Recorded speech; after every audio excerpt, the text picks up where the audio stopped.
Every day I see my dream. Every day I see my dream. Every day I see my dream. Every day I see my. Every day I see my dream. Every day I see my dream. Every day I see my dream. This map of Italy shows the areas gained to form the main part of modern-day Italy, spanning from Venetia in the top right to La Corse and Toscana in the middle, and were gained from 1850 to 1852. While the southern part or boot of Italy, including the regions of Napoli and Sicily, were gained shortly before 1860. And after 1860, the only main change to the map was the creation of the Republic of San Marino, which happened in 1870. I make them good girls go bad. I make them good girls go. Good girls go. This guy's Victor Emmanuel II, the guy behind all the major action to unify Italy. He's responsible for fighting the front line of the First Italian Unification War, becoming king in 1849 and leading the Italians to gain most of the land for Italy from 1849 to 1871, until he was excommunicated by Pope Pius IX, only to have this revoked shortly before his death in 1878.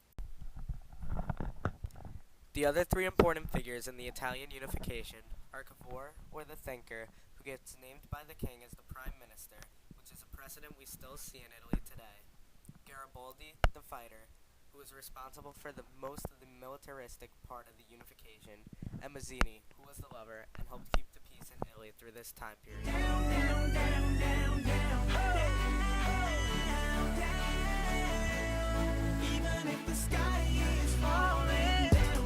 Piedmont, a state in northern Italy, was called upon in hopes of unification.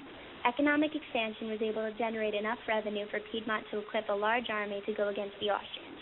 Making an alliance with the French, the Austrians were lured into invading Piedmont. Through the alliance, the French came and defeated the Austrian forces. As a peace settlement, the French were given what they were promised, Savoy and Nice. Because of this, many nationalists rose up against their governments, overthrowing them to join with Piedmont. This is not the only militaristic event that took place on the road to unification. In southern Italy, Giuseppe Garibaldi established an army. This army consisted of 1,000 volunteers. They were called the Red Shirts. The Red Shirts went through Sicily and to the Italian peninsula with much success, with Naples and the Kingdom of Two Sicilies collapsing along the way. After this, the new Kingdom of Italy was proclaimed. The date was March 17, 1861. However, there was still more warfare to take place before Italy would finally reach its goal of total unification. This was the Austro-Prussian War, which took place in 1866. In this war, Prussia and Italy made an alliance. Italy was defeated, but Prussia managed to defeat the Austrians in the end. As a reward for their alliance, Prussia gave Italy Venetia. Finally, on September 20, 1870, Rome was annexed to Italy. How could you be so heartless? How could you be so cold? It's the when it breathes you. Just remember that you talking to me though. Need to watch the way you're talking to me, yo. What first triggered the unification of Italy was the collapse of the Concert of Europe after the Crimean War. This is because the Concert of Europe was to maintain peace and stability, therefore making sure everything the Congress of Vienna had established would remain in place. Specifically, this kept Italy from making any major changes. However, now that the Concert of Europe had disintegrated, Italy could start taking steps towards bringing together their independent states and being a unified nation.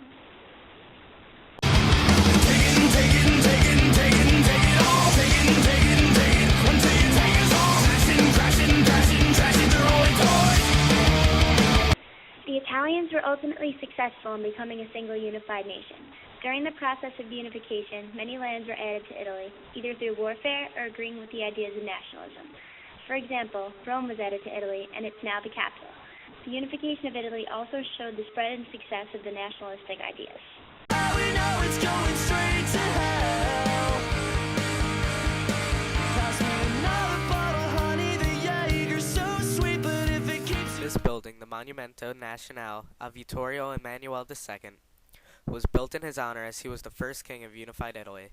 This structure houses the Museum of Italian Unification, the Tomb of Unknown Soldiers, and the Piazza Venezia.